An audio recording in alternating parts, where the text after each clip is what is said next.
მოგესალმებით, ეს არის გადაცემა ფაქტი. მე ვარ ნინა ჩიფჩიური. დღეს ჩვენი სტუდიის სტუმარი არის ჟურნალისტი ნინო დალაქიშვილი. ნინო, მოგესალმები. მადლობა რომ ხართ ჩვენთან ერთად. დღეს გვინდა ვისაუბროთ და შევაფასოთ ზოგადი ვითარება აგვისტოს ომთან დაკავშირებით, ასევე ის ფაქტები, რომ მაშინ პროცესები ისე ვითარდებოდა, თითქოს ჩვენ რაღაცები ჩვენთვის დავიწყებას მიეცა. დღეს უკვე განსხვავებულ რეალობას გვიხატავთ. მოდი ჯერ სურათი შევაფასოთ, აი 17 წელი გავიდა და რა გახსენდება ყველაზე მეტად რთული რა არის შენთვის აღსაქმელი იმ პერიოდიდან და შემდეგ ჩავშალოთ ეტაპობრივად, რაც გვახსოვს ჟურნალისტებს იმ პერიოდიდან მოყოლებულ დღემდე. მოგესალმებით, დიდი მადლობა თქვენ სტუდიაში მოწვევისთვის და ამ შესაძლებლობისთვის. ჩემთვის რა თქმა უნდა, როგორც ჟურნალისტისთვის ადვილი არ არის იმ პერიოდის გახსენება, იმიტომ რომ იმ ცხელწერტილებში, იმ ცხელდღეებში მეც მუშაობდი და ეს მუშაობა ჩემთვის არის რაღაც ახლა აქედან გადასახედიდან აი წარმოუდგენელი ფანტასმაგორია თითქოს, სადაც უცბად მოვხვდით, იმიტომ რომ არავინ ამას არ ელოდა და არც ჟურნალისტები არ ყოფილვართ მომზადებულები და შემზადებულები იმისთვის, როგორ გაგვეშუქებინა მაშინ ომი და რა გადაგვიყო. თუმცა რა ხდებოდა ეს ყველაფერი, რა თქმა უნდა, ძალიან კარგად გვახსოვს და ჩვენ მეხსიერებაში ეს არსებობს, არა მხოლოდ მეხსიერებაში, დოკუმენტურ კადრებში არსებობს, ფოტოებზე არსებობს, იმ ტექსტებში არსებობს, რომელიც მაშინ იმ ცხელდღეებში იწერებოდა თვითმხილველების მიერ იმ დროს, როდესაც იქ არსებულ ვითარებას ჩვენ თვალით ვუყურებდით და აღვწერდით. მე იმ პერიოდში ვიყავი როგორც გაზეთის კორესპონდენტი 24 საათში, გაზეთ 24 საათში მუშაობდი და აი 8-ში ზუსტად, როდესაც ცხელი პერიოდი დაიწყო და ამ 7-ის შემდეგ დილითვე ჩამოვედი თბილისიდან და დავიწყეთ მუშაობა აქ ჩემ ფოტო რეპორტერთან ერთად. და რა თქმა უნდა იმ მთელი ამ დღეების განმავლობაში ვიყავი გორში 11-ში, როდესაც აქ მუშაობა უკვე შეუძლებელი იყო, იმიტომ რომ მივედით 11-ში დილით ეგრეთ წოდებულ გამგეობის შენობაში, სადაც გუბერნიის ოფისიც მაშინ იყო განთავსებული. და ვნახე რომ ის იყო აბსოლუტურად ცარიელი, კაბინეტებიდან კომპიუტერები იყო გამოტანილი და ზოგი რაღაც დერეფანში იყო განთავსებული. ვნახე ერთ-ერთი მოადგილის ოთახი, სადაც სუფრა, სახელდახელო გაშლილი სუფრა იყო დატოვილი და ყველა იყო წასული. ანუ იმის ხმა მინდა რომ 11-ში ჟურნალისტისთვის მე იქ მივედი, იმიტომ რომ ინტერვიუები ჩამეწერა, ამიღო კომენტარი, რომ დღეს რა ხდება, რას ვაკეთებთ, როგორ ვაკეთებთ. ანუ პერსონამ ჭირდებოდა ოფიციალური პირი, ვისგანაც კომენტარს ჩავწერდი და ესეთი 11 აგვისტოს 2008 წელს მე ადმინისტრაციულ შენობაში ვერავინ ვერ ვიპოვა. ამიტომ და იყო რა თქმა უნდა დაბომბვები და მე გავედი ქალაქიდან, დავბრუნდი 13-ში. მას შემდეგ რაც სარკოზისა და მედვედევის შეთანხმებას ხელი მოეწერა და ვიფიქრე რომ ეს შეთანხმება რა კი შედგა, ეს შეაჩერებდა ცეცხლს, ჩამოვედი თბილისიდან. რამდენიმე საათი გავჩერდი გორში და იმ ვნახე ეს რაღაც აფეთქებული ყველაფერი, ეს პოსტის შენობა როგორ გამოიყურებოდა ქალაქში შემომავალი ამ ვერხვებზე რა ხდებოდა, რომ ეს შენობები და ქვების ნანგრევები იყო, ეს კერძო სახლები, მაშინ კერძო სახლებიც იყო მაშინ დანგრეული, ახლა აღარაფერი ეტყობა იმ ადგილს, რომ 2008 წელს ესეთ ძიმე მდგომარეობაში. თუმცა აი ამ პერიოდში ჩვენ ხედავდით, პირადად მეც რო გადავადგილდებოდი ჩემი სახლიდან ტელევიზიის შენობაში, როდესაც ფეხით მიწევდა გადაადგილება, მე მაგალითად მაჩერებდნენ რუსი ჯარისკაცები, ახალხიც რომ ეძახით, სადგურისხეც იქ იდგნენ, პირადობის მოწვევებს გვართმევდნენ, შემდეგ უკარო ბრუნდებოდით, მერე ესე გვიბრუნებდნენ. და ჩვენ ასევე ვნახეთ, რომ მათ გახონდათ სახლებიდან რაღაც ნივთები. თუმცა ამის პარალელურად ჩვენ რამდენიმე დღის წინ გავიგეთ, რომ საკრებულოს თავმჯდომარე ამბობს, რომ ესენი იყვნენ მშვიდობის მყოფელები. შენი გადმოსახედიდან რას აკეთებდნენ ეს ადამიანები, რა ფაქტები გახსოვს იმ პერიოდიდან? ხო, ანუ ეს 13 რიცხვი ვახსენე, როდესაც შემოვიდა უკან გავედით, მე იმავე დღეს და შემდეგ აღარ მახსოვს ეს იყო 14 რიცხვი თუ 15 რიცხვი, როდესაც უცხოელ ჟურნალისტებთან ერთად ვცდილობდით რომ შემოსულიყავი და მაგ დროს უკვე აი ეს მონაკვეთი, რომელიც იგოეთიდან იწყებოდა, გორისკენ მომავალი მონაკვეთი, ეს იყო აბსოლუტურად ცარიელი მონაკვეთი, მან ტრანსპორტი არ მოძრაობდა და მახსოვს ის შეგრძნება და ის აი საშინელი გრძნობა, როდესაც დღესაც ამ ადგილას როცა გავდივარ და ეს ფერდობები, როდესაც ჩანს იგოეთთან, სულ მგონია რომ აი ამ კამუფლაჟში შეფარული რუსები შეიძლება იქ იყვნენ, იმიტომ რომ ზუსტად მაგ ადგილებზე იყო კამუფლირებული ეს რუსული დანაყოფები, აი ცენტრალურ მაგისტრალს როდესაც გავდივარ და იგოეთთან რაც არის და მაგიდან მოყოლებული გორისკენ მიმართულებით იყო რამდენიმე პოსტი, სადაც ანუ ქართველი თუ იყავი, იქ ვერ გაივლიდი და მაგ ეს ფოტო, რომელიც ძალიან ჩუმად გადავიყე და ცოტა აყირავებული ფოტოა, უცხოელ ჟურნალისტებთან ერთად ვიყავი.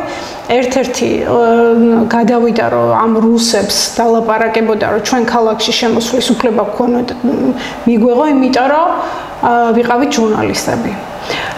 და ეს დროშა, რომელიც იქ იყო აღმართული,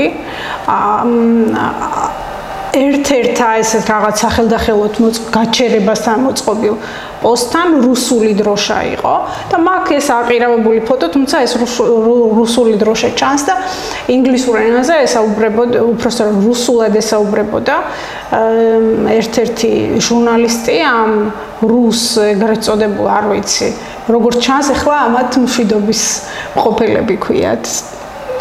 თუმცა ძალიან კარგად ვიცით რომ ესენი ოკუპანტები არიან. და მშვიდობის მყოფელები ცხადი არ ქვიათ, ეს მწარე ხუმრობით ვახსენე. და ჩვენ მე დამჭირდა აი დამალვა ფაქტობრივად ვინაობის არ გამომჟღავნება იმისთვის რომ გორში შემოსულიყავი და იქ მე მოსულიყავი ამ ადმინისტრაციულ შენობამდე, ამ დროს უკვე იყვნენ შიგნით ხელისუფლების წარმომადგენლები და ადამიანები, ეს დიდი ჯგუფი იყო მისული და ცდილობდა რომ ან პური ან რაღაც ესეთი წაიღო და ჩვენც მე მახსოვს რომ დრო მოდიოდი თბილისიდან, მამაჩემმა პურები გამომატანა და ამ ჩვენ მანქანისაბარ გულში იყო პურები და ეს პურები მოვიტანეთ და ხალხმა ისე გამომართვა ეს პური რომ დამამძიმებელი, აი ცუდი გრძნობა არის, როდესაც ვიხსენებ ამას, რომ ადამიანი აი არც კი გეუბნება, სიტყვასაც არ გეუბნება, იმდენად არის დათრგუნული და შენც ვერაფერს ვერ ეუბნები და უბრალოდ ეს პური მიაკ და თვალებით იგებ მის საჭიროებასაც და მის ყველაფერს აბსოლუტურად. ამ ყველაფერს ფონზე ნინო, როდესაც ესეთი განცდა გვაქვს, გვახსენდება ძალიან რთული დღეები და ამ დროს რა თქმა უნდა რუსები იყვნენ გორში და რუსებს თქვა მინდა ხო, ანუ აი ბუდიშის თემა მინდა რომ ისე წამოვწიოთ წინ, იმიტომ რომ განსაკუთრებით იმ ადამიანებს, რომლებმაც დაკარგეს იქ ყველაფერი, ადამიანები დაკარგეს და ამათ ახლა ვაჯერებთ და ვეუბნებით რომ შენ ბოდიში გაქვს მოსახდელი და უფრო მეტიც აგერ სულ ცოტა ხნის წინ ნახეთ რომ წულუკიანმა დასკვნა გამოაქვეყნა, სადაც პირიქით ზეიმობენ ცხინვალში რომ აგერ აღიარეს ამდენი ხანი, რასაც ველოდით ქართველებაო. ხო, მე არ ვიცი რა ვაღიარეთ, მე ან აი წარმოუდგენელ რეალობაში გვიწევს ახლა ცხოვრება რა. რა თქმა უნდა ის ადამიანი, ანუ საქართველოს მოქალაქეებისთვის ეს ომი არის ოკუპანტთან ბრძოლა და ოკუპანტთან ომი. რუსეთი არის ოკუპანტი, რომელიც იპყრობს ჩვენ ქვეყანას, დაპყრობილი აქვს 20%-ზე მეტი და ამ 2008-ის შემდეგ არ გაჩერებულა და ნაბიჯ-ნაბიჯ ახორციელებს ცოცხალ ოკუპაციას. მე არ მესმის რა ინტერესს ემსახურება ის, რომ ჩვენ დღეს როგორც სახელმწიფომ განვაცხადოთ და საკუთარ თავს ბრალად დავდოთ, რომ ტერიტორიები ან ვაჩუქეთ ვინმეს, ან რა ვიცი, საკუთარ ნებით გადავეცით და გვინდოდა რომ წაერთმიათ ჩვენთვის ეს ტერიტორიები და ბედნიერები ვღართ. ჩვენ მოვიწვიეთ რომ შემოჭრილიყვნენ. ანუ როდესაც ნებისმიერი ან დანაშაული ხდება, ან იძიებენ ამ დანაშაულს, ეძებენ мотивაციას, ხო? ვის ქონდა мотивация, რომ ეს გაეკეთებინა. ანუ ვის ქონდა мотивация და რატომ არის ეს мотивация, რომ ჩვენ საქართველოს ჩადგეს ისეთ პოზიციაში, რომ იხადოს ბოდიშები და წარმოადგინოს თავისი თავი დამნაშავედ. ანუ ეს ვის აძლევს ხელს? ვისთვის არის ეს კარგი, რომ ჩვენ ბოდიში მოვიხადოთ და საკუთარი თავი დავადანაშაულოთ. რას მივიღებთ ამით? ამ კითხვებზე როცა ვუპასუხებთ, ყველა მოქალაქე, როდესაც საკუთარ თავში ჩაუღრმავდება და გაცემს ამ კითხვაზე პასუხს, ვის ინტერესშია თუ ჩვენ საკუთარ თავს დამნაშავედ გამოვიყვანთ და ვინ იხეირებს ამით? ყველა პასუხი ცხადია და ნათელია და ლაგდება, ხო? ჩვეულებრივად, აი მაგაში მაგიდაზე. ეს არ არის საქართველოს ინტერესში, ცხადია. საქართველოს ინტერესში რა თქმა უნდა არ არის ის, რომ ჩვენ მშვიდობის მყოფელები ვუწოდოთ რუსებს, იმიტომ რომ ეს ეტაპი უკვე გავიარეთ. ერთხელ უკვე მათ ერქვათ მშვიდობის მყოფელები და ვნახეთ ამ მშვიდობის მყოფელების ხელით რაც გაკეთდა.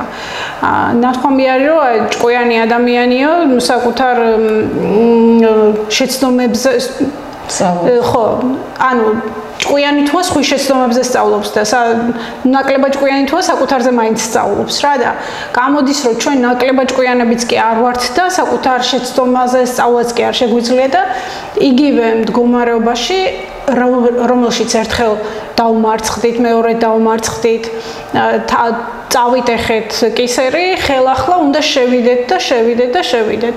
ანუ ამას გვთავაზობენ, ეს არის საქართველოს ინტერესებისთვის კარგი დღე და აი ამ თაობას ახლა აჯერებენ, ვისაც მაგალითად იმ პერიოდში არ ახსოვს რაც ხდებოდა, რომ ალბათ ამისთვის არის გათვლილი ეს ყველაფერი, რომ ამ თაობას უკვე გრძნობა აღარ ქონდეს, გრძნობელობა აღარ ქონდეს და განცდა იმისა, რომ ეს ტერიტორიები ჩვენი შეცდომებით კი არა, რეალურად ოკუპანტის შემოჭრის შედეგად დავკარგეთ და აი ამ ადამიანებისთვის რომ განმარტოთ და გავიხსენოთ ნინო კიდევ ერთხელ, მანამდე რა ხდებოდა 2008 წლის აგვისტომდე როგორ ემზადებოდა რუსეთი საქართველოში შემოსაჭრელად ამისი რამე ფაქტები თუ არის ხელშესახები?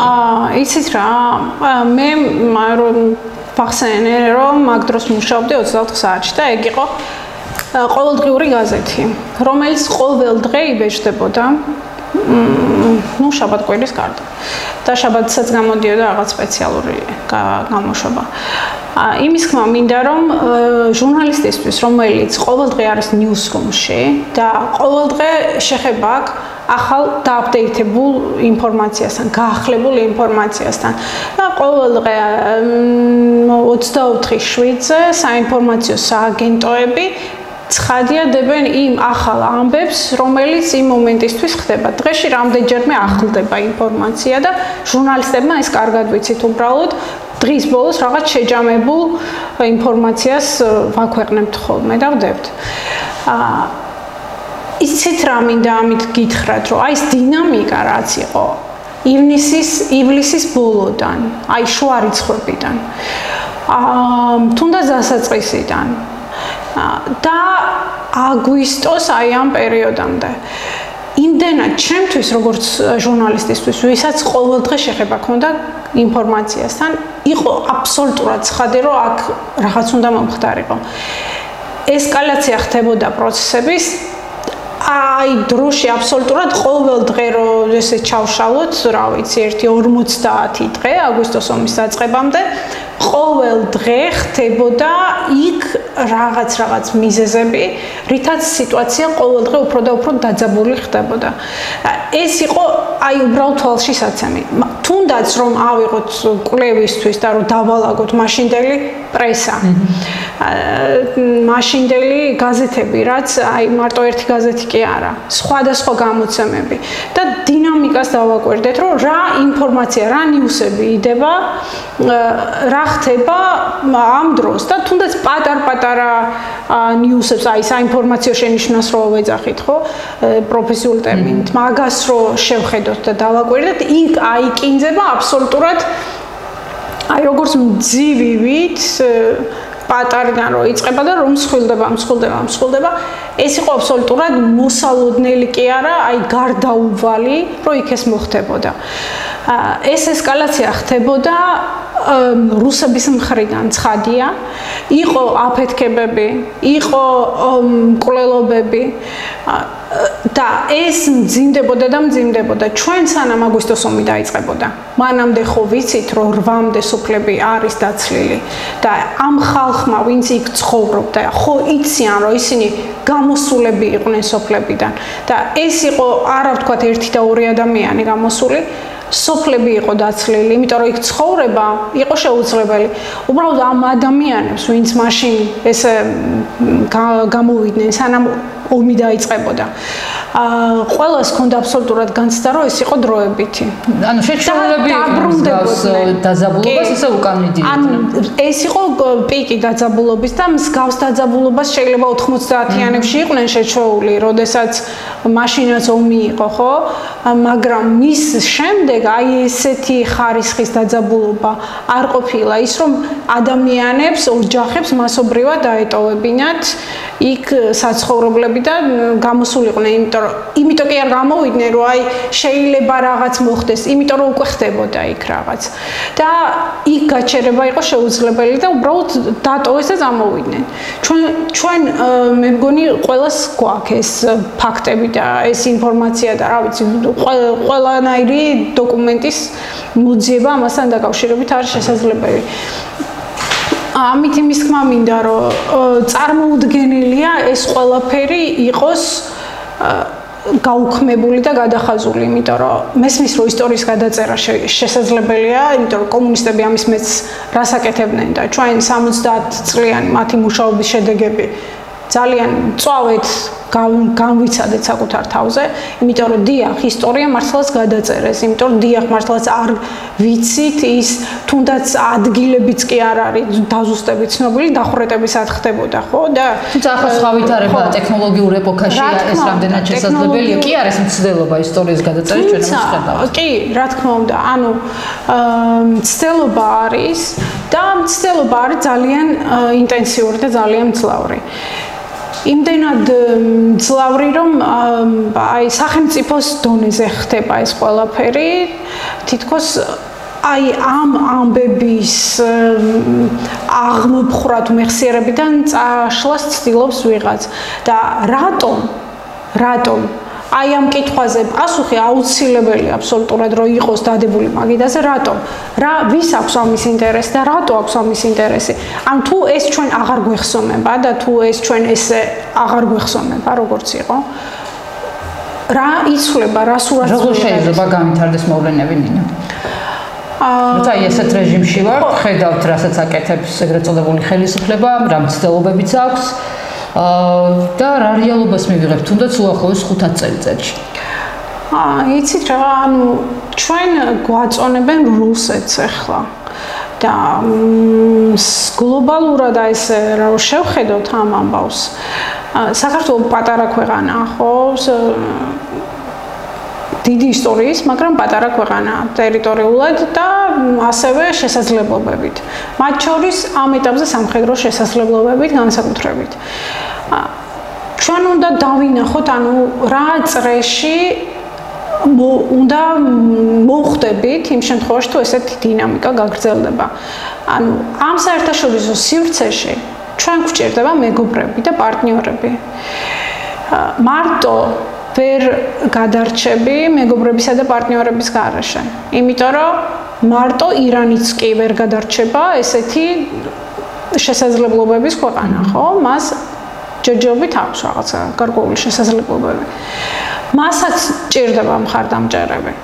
ხო და როდესაც მე ვფიქრობ, რომ აი სად უნდა ვიყოთ ჩვენ და როდესაც ჩვენ ხელისუფლება აცხადებს, რომ იცი რა ეს ევროპელები ჩვენ სულ რაღაცას გვიშვებიან, ამერიკაც სულ რაღაცას გვიშვება, ანუ ჩვენ მეგობრები ეგენი არ არიან, სტრატეგიული პარტნიორობაზე ხელი ავიღეთ.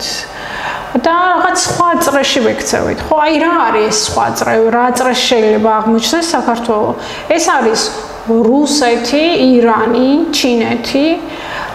ანუ აი რაღაც ამ წრისკენ მივდივართ და გვინდა ჩვენ ამ წრესთან მეგობრობა და ხედავთ, რომ ესე იქნებიან ჩვენი მყარი პარტნიორები და განვითარებაზე ორიენტირებული პარტნიორები? თუ ის დასავლური ფლანგი არის უკეთესი, სადაც უკრაინაც არის ახლა შესული და სადაც ევროპა დგას, სადაც ამერიკა დგას და სადაც განვითარებული და დასავლური პარტნიორების წაქეზებაზე საუბრობენ, რის გამოც მათი თქმით მოხდა ომი. მე მინდა კიდე ძალიან ისე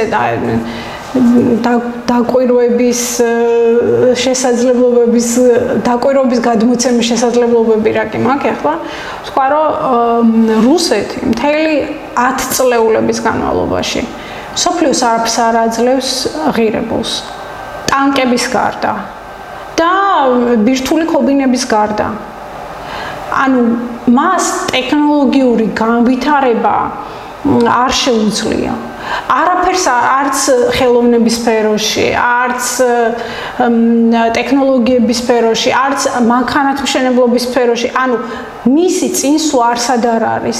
არ ადამიანის უფლებებზე და რაღაც მაღალ ღირებულებებზე ხო ზედმეტი ალაპარაკი, მაგრამ ის რაც ვთქვათ, აი ირანი მას მაინც ცდილობს, რომ რაღაც სხვა რაღაცებიც განავითაროს და რაღაცები თითქოს თავის განვითარება. ხო, მაგრამ რუსეთს ესეც კი არა აქვს. ანუ იქ საერთოდ რაზე ვლაპარაკობთ, ხო, ქალების უფლებები არის აბსოლუტურად, რა ვიცი, განადგურებული და ფეხქვეშ გათელილი და ეგეც ატმოსფეროში, ესეთ გარემოში, სადაც ქალები არიან დაჩაგრულები, აბსოლუტურად ნებისმიერ განვითარებაში ალბათ დამეთანხმები, რომ აი ამ ნარატივს ძალიან ჩვეულებრივად იღებს და ჯერა კიდევაც რომ ევროპა ცუდია, რომ რუსეთი ერთმორწმუნე მაინც არის. ხო, მაგრამ რუსეთი არ არის ერთმორწმუნე, ანუ რაში არის რუსეთის ერთმორწმუნეობა გამოხატული, მე ვერ მივხვდი. ანუ პატრიარქი ჩვენი ილია მეორე, რომელიც არის საქართველოს კათოლიკოს პატრიარქი, ცხუმ აფხაზეთის მიტროპოლიტი, ისინი მას ამას არ უწოდებენ. ანუ წერილები რაც შეიძლება კირილისგან მოდიოდეს ოფიციალურად, ეს ტიტულატურა, მისი ტიტულატურა არის მოჭრილი და ცხუმ აფხაზეთის მიტროპოლიტადაც კი არ არის მოხსენიებული. ამ მართლმადიდებელი ეკლესიის რიგითობაში საქართველოს ადგილი უკავია რუსეთს. მაშინ როდესაც პირიქით უნდა იყოს. და სად არის ერთმორწმუნეობა, სად არის საქართველოს ინტერესები გათვალისწინებული რუსეთის მიერ? ანუ ისიც გვახსოვს რამდენი მართლმადიდებლური ეკლესია და ისტორიული ადგილები დაიბომბა რუსეთის მიერ. დაიბომბა და კი ეს ნიქოზის ამბა ხო ვიცით არა, რაც მოხდა, რომ თავზე ბომბები აწვიმდა. თუმცა მოქალაქეების ნაწილს მაინც ჯერა თქვა, ამას ამბობდა რა არის მიზეზი ამ მიზეზი ამის ის არის, რომ მთელი ამ ჟურნალისტებმა ვერ იმუშავეს კარგად სამოქალაქო საზოგადოება. აი ეს კრიტიკული აზროვნების უნარები არის აბსოლუტურად მოჩლუნგებული და კითხვა ადამიანმა უნდა დასვას ასევე რატომ? რატომ კითხვა არის ძალიან მნიშვნელოვანი კითხვა. ვიღაცა რაღაცას გეუბნება და რაღაცას რო გაჯერებს, ხო? შენთვის უნდა იკითხო, რომ აი რატომ? რა ინტერესი აქვს ახლა ამას რომ მეუბნება?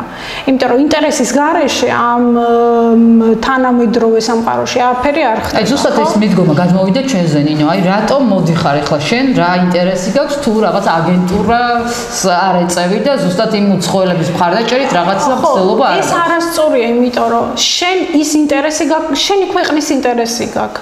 მე ჩემი ქვეყნის განვითარების ინტერესი მაქვს და ამ საქმეს ამიტომ ვაკეთებ.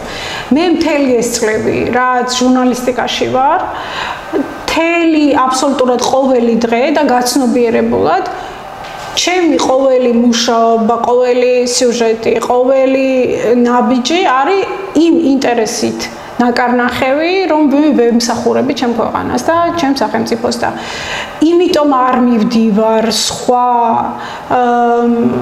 ვთქვათ სამსახურებში, რომ სადაც არ იქნება შესაძლებლობა რომ ეს ინტერესი იყოს დაცული და ეხლა ვარ იქ სადაც ვარ ხო იმიტომ რომ ძალიან მყარად მჯერა რომ ყველა ადამიანი უნდა თავისი მოქალაქე საქართველოს მოქალაქე უნდა ემსახურებოდეს საქართველოს საუკეთესო ინტერესს და საქართველოს საუკეთესო ინტერესი არის რაც მომავალი თაობისთვის კარგია ზუსტად ამ ფრაზებით манипуლირებენ ნინო და უბრალოდ მოქალაქეებს მე არ გამიგია რომ ვთქვა მომავალი თაობისთვის კარგია ის რომ რუსეთის და ჩინურ საზოგადოებაში ტრადიციები ქართული სახელმწიფოებრიობის შენარჩუნება მუდმივად ეს გვესმის საარჩევნო ქართული სახელმწიფოების შენარჩუნებისთვის ვიბრძვით ჩვენც ქართული სახელმწიფოების შენარჩუნება წარმოუდგენელია რომ ჩვენ იმ აღიარებით თითქოს ვართ დამნაშავეები, როდესაც საკუთარ ქვეყანას ვიცავთ.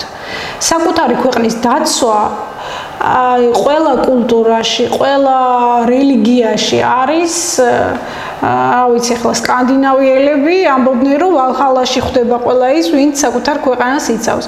ქართველები ამბობდნენ რომ აი თუნდაც ეს კრწანისის ომი და ყველამ ვიცით რომ ესენი როდესაც ბრძოლაში მიდიოდნენ მათ შორის ისეთ ბრძოლებში რომელიც შეიძლება მოგებით არ დამთავრებულიყო ამბობდნენ რომ ჩვენ ვიბრძვით იმისთვის რომ ჩვენი სახელი დარჩეს და მომავალმა თაობამ იცოდეს რომ ჩვენ არ დაგვეზარა უკან არ დავიხიეთ და მამაცად დავდექით და ეს არის ჩვენ მოუხვდებით 64-ში, იმიტომ რომ ჩვენი ქვეყნისთვის ვიბრძვით.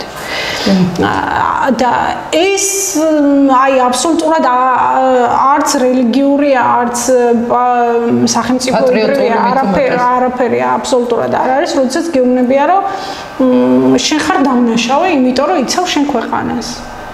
კი, ზუსტად ამისთვის ისჯებიან ის ახალგაზრდები, რომლებიც ახლა ციხეში, საპატიმროებში იმყოფებიან და ეს ყველა მათგანს უნდა დასავლურ სამყაროსთან ერთიანობა, იმიტომ რომ ეს რეალურად არის ჩვენი ბუნებრივი ოჯახი.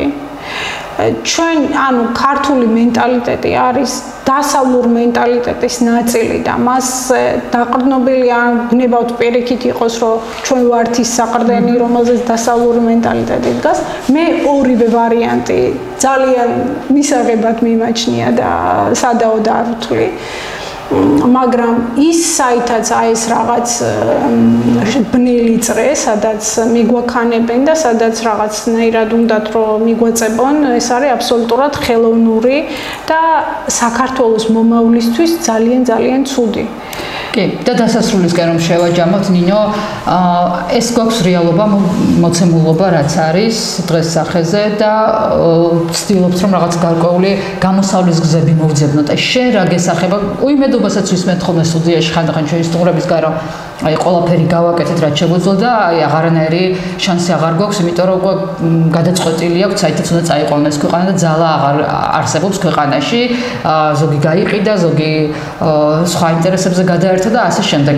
შენ პირადად როგორც რიგითმა მოქალაქემ რა შეხედავ გამოსავალს და რა შეგიძლია უთხრა იმ ადამიანებს, რომლებიც აი ნიჰილიზმში არიან უკვე ამ პროცესებიდან გამომდინარე?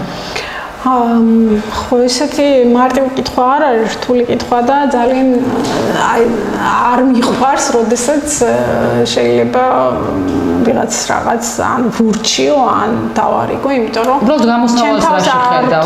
ვთქვათ, პერსონად რომელიც რაღაც სიბრძნის იმ ხარისხს მიაღწია, რომ შეიძლება ესეთ რაღაცები ისაუბროს. თუმცა გამოსავალი იცით რა, ერთადერთი ამ ეტაპზე რაც შეგვიძლია, ეს არის რომ არ გავჩერდეთ და ვიბრძოლოთ. სხვა გამოსავალი ამ ვითარებიდან არ არსებობს. ამბობენ რომ იცი რა, აი დასავლელი პარტნიორები უნდა იყვნენ უფრო მეტად მონდომებულები იმისთვის, რომ ჩვენ გავიმარჯვოთ. და კი, რატომაც არა, შეიძლება რომ დასავლელი პარტნიორები უფრო მეტად მონდომებულები იყვნენ და მე მოხარული ვიქნებოდი, რომ უფრო მეტად მონდომებულები იყვნენ. თუმცა აი ნებისმიერი საერთაშორისო ურთიერთობების სახელმძღვანელოში წავიკითხავთ და წერია და ეს არის აქსიომა, რომ ყველა ქვეყანა თავის საუკეთესო ინტერესებისთვის თვითონ იბრძვის.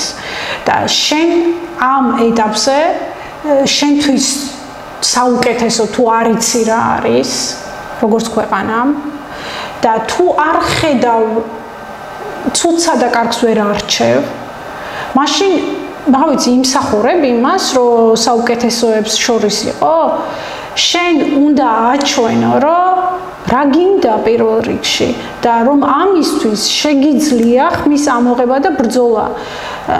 სიკეთე და რაღაც კეთილდღეობა, ბედნიერი ცხოვრება, ესე ჰაერზე და თითის კაცუნით არ არის, ხო? ყველას სჭირდება ძალიან სერიოზული მუშაობა და შრომა ამისთვის. ჩვენც არა ვთქვათ ის რომ სიტყვაზე ვიღაც მესმის რომ მთელი დღე მუშაობს და წელში წყდება იმ თავის ვთქვათ რაღაცა სამუშაოზე ხო მაგრამ იმის გარდა რომ თავისი პირადი სარჩო ადამიანმა იშოვოს ამის გარდა კიდე არის სხვა სამუშაოც იმ რაც შენი ქვეყნისთვის უნდა გაწია იმიტომ რომ ყველა ადამიანი არის ამ ქვეყნის მოქალაქე და ვალდებულია რომ როდესაც მოცემულობა ესეთი არის, რომ ხელისუფლება რაღაც თეთრზე შავს ამბობს, შენც როგორც შენი ქვეყნის მოქალაქემ, შენი აბჯარი უნდა აიღო და უნდა ერთი აგური დადო იმაში, რაც არის საუკეთესო მომავლის გარანტი. და ამ შემთხვევაში საუკეთესო მომავლის გარანტი არის ის, რომ ეს ქვეყანა არ გადავიდეს დასავლური რელსებიდან და გახდეს ევროპული ოჯახის ნაწილი. თუ ჩვენ იმ რიტორიკით და იმ დინამიკით წავალთ, რომ ქვეყანა დამნაშავეა, ჩვენ დამნაშავეები ვართ, ვინც საქართველოსთვის იარაღი აიღო და იბრძოლა, ისინი უნდა გავასამართლოთ. ეს ყველაზე დიდი უსამართლობა ღალატია პირდაპირ ღალატი არის ქვეყნის ნამდვილად და ყველა მოქალაქე მიუხედავად იმისა, ის არის, რა ვიცი, ბაღში მუშაობს, მინდორში მუშაობს, თუ სად მუშაობს, უნდა საკუთარი პასუხისმგებლობა იგრძნოს იმ პატარა ქაღალდის ნაჭრის მიმართ, რომელსაც ქვია პირადობის მოწმობა, სადაც ყველას უწერია, რომ არის საქართველოს მოქალაქე. თუმცა ძალიან ხშირია ეს საქართველოს მოქალაქეობა მე ვიკითხავს, ჩემს არ გაითვალეს. ხო და რო არ გკითხავს, ზუსტად მაგისტვის უნდა იბრძოლო, რომ გკითხონ. იმიტომ რომ შენ ეს ქაღალდი ყველა კი არ გიჭირავს ხელში. შენ გიჭირავს იმისთვის, რომ ამ ქვეყნის მოქალაქე ხარ და ამ ქვეყანას როცა შენ ჭირდები, ვალდებული ხარ, რომ გაიღო ის, რაც მისი ინტერესისთვის არის საუკეთესო და იმაზე მაინც ხარ ვალდებული, რომ ცოტა მეტად დაფიქრდე, რისი გაკეთება შეგიძლია, რომ ეს ინტერესი იყოს დაცული და უფრო მეტად წინ წაწეული. შვილების წინაშე ხო არის ვალდებული ადამიანი, არა? ვალდებულია რომ მათი უკეთესი მომავლისთვის იბრძოლოს და ასე ვალდებული ხარ შენი ქვეყნის უკეთესი მომავლისთვის იბრძოლო. ის რომ ამბობ რომ იცი რომ მე არაფერი შემიძლია, ეს ნიშნავს რომ შენ განა არ შეგიძლია, შენ უბრალოდ გეზარება რომ შენი ქვეყნისთვის მოიფიქრო რა შეიძლება გავაკეთო საუკეთესო. ფიქრი გეზარება ის რომ აი უბრალოდ დაფიქრდე და გაიაზრო რა საშიშროება შეიძლება იყოს და შენც ერთმა მოქალაქემაც დაინახო შენი პასუხისმგებლობა იმაში რომ მეც ვალდებული ვარ ეს რომ ამას აკეთებს აშავებს უფრო სწორად კი არ აკეთებს როგორც ამ ქვეყნის მოქალაქე თუნდაც მათ მაინც მხარი დაუჭირო ვინც უკეთესი მომავლისთვის იბრძვის და შეხედონ ახალგაზრდებს რომლებიც თავს არ ზოგავენ. ეს არის აბსოლუტურად აი წარმოუდგენელი და უპრეცედენტო ყოველდღიური დადასტურება ერთგულების თავის ქვეყნის, რასაც ეს ახალგაზრდები აკეთებენ. და არ არის შეურაცხყოფელი სიტყვებით მოიხსენიებენ შემდეგ. აი მთელი გულით მათ ნახეს ევროპა, მათ ნახეს დასავლეთი რა არის და ნახეს რომ იქ არის უკეთესი ცხოვრება და ისინი იბრძვიან იმისთვის რომ მათი ცხოვრება და მათი შვილების ცხოვრება იყოს უკეთესი. და ნუ თუ ეს არ ღირს ბრძოლისთვის. კი, ნამდვილად მნიშვნელოვანია რომ თითოეულმა მოქალაქემ გაიაზროს საკუთარი როლი და თუ კი თulis ამ ქვეყნის მოქალაქეს თავს, ნამდვილად უნდა იფიქროს ის რომ ზუსტად მასაც ეხება თითოეული პროცესი და განვითარებული მოვლენა რაც ხდება ქვეყანაში, მნიშვნელოვანია რომ აი ამ ერთობით და ამ ყველაფრის გააზრებით ნამდვილად მივიღოთ ის ცვლილებები, რასაც ნამდვილად იმსახურებს ჩვენი ქვეყანა და ამისთვის მართლაც სამაგალითოები არიან ის ახალგაზრდები, რომლებიც ყოველდღიურად იბრძვიან თავისუფლებისთვის და უკეთესი მომავლისთვის. ჩვენი სტუმარი იყო ჟურნალისტი ნინო დალაქიშვილი, გემშვიდობებით მომავალ შეხვედრამდე.